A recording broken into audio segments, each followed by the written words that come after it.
gitu, Bu. Iya, coba saya lihat dulu mana. Itu ada. Saya ambil. Iya, kenapa ibu nggak jujur? Ya udah sini. Nggak mau lah, bayar dulu lah. Dan saya memohon maaf kepada Ibu Mariana karena atas video yang tersebar kemarin. Salam Pancasila dan salam penegakan hukum. Sahabat Rumah Pancasila mengirimkan video tentang seorang ibu yang mengambil coklat di Alfamart tidak bayar. Naik di mobil, disoting sama staf Alfamart, dinaikkan di media sosial. Ibu ini marah. Kemudian datang bersama pengacaranya mengancam kalau tidak meminta maaf, maka staf Alfamart ini akan dituntut dengan Undang-Undang IT, pasal 27 ayat 3. Maka Rumah Pancasila harus menjawab.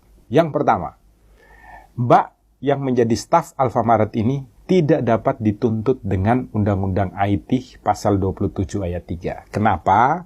Karena sudah ada MOU antara Menteri Informatika dan Komunikasi dengan Jaksa Agung dan Kapolri bahwa setiap konten atau video yang berisi tentang sebuah kenyataan atau fakta itu tidak dapat diterapkan pasal 27 ayat 3 tentang pencemaran nama baik. Dalam hal ini, apa yang disoting oleh staf Alfamart ini adalah benar. Ibu ini mengambil coklat dan tidak membayar, sudah naik di mobil. Maka Mbak yang mengangkat ini atau siapapun yang mengedarkan video ini tidak dapat dituntut pencemaran nama baik.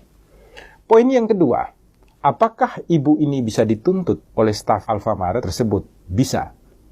Poin pertama adalah tentang pencurian. Tidak perlu ada laporan lagi dari siapapun, ini harusnya langsung ditindaklanjuti oleh Kepolisian Negara Republik Indonesia. Kenapa demikian? Karena di dalam tata cara proses penyidikan tindak pidana, Perkap nomor 6 diatur, laporan polisi itu yang model A itu bisa dari polisi. Jadi ada anggota polisi yang melihat rekaman ini, langsung membuat pengaduan, kemudian diproses secara hukum, ini bisa berjalan. Tidak perlu dari Alfamartnya. Karena ini adalah tindak pidana yang dilakukan di dalam ruang publik, mencoreng kenistaan untuk ruang publik. Pencurian ini harus segera diusut, dan ibu ini harus ditahan. Yang kedua, khusus untuk mbaknya staf Alfamart ini, dia dapat melaporkan ibu ini dengan pasal perbuatan tidak menyenangkan. Pasal 335 ayat 1 KUHP. Ancamannya 1 tahun, tapi bisa ditahan. Kenapa bisa ditahan? Karena ibu ini melakukan pengancaman kepadanya untuk meminta maaf kepada publik.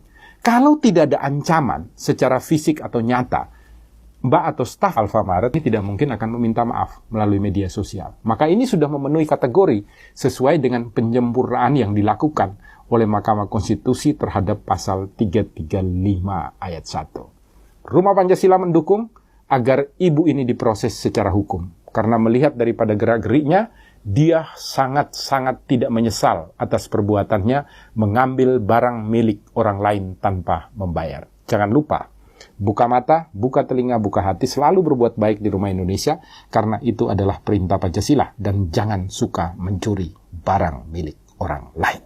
Salam Pancasila dan salam penegakan hukum.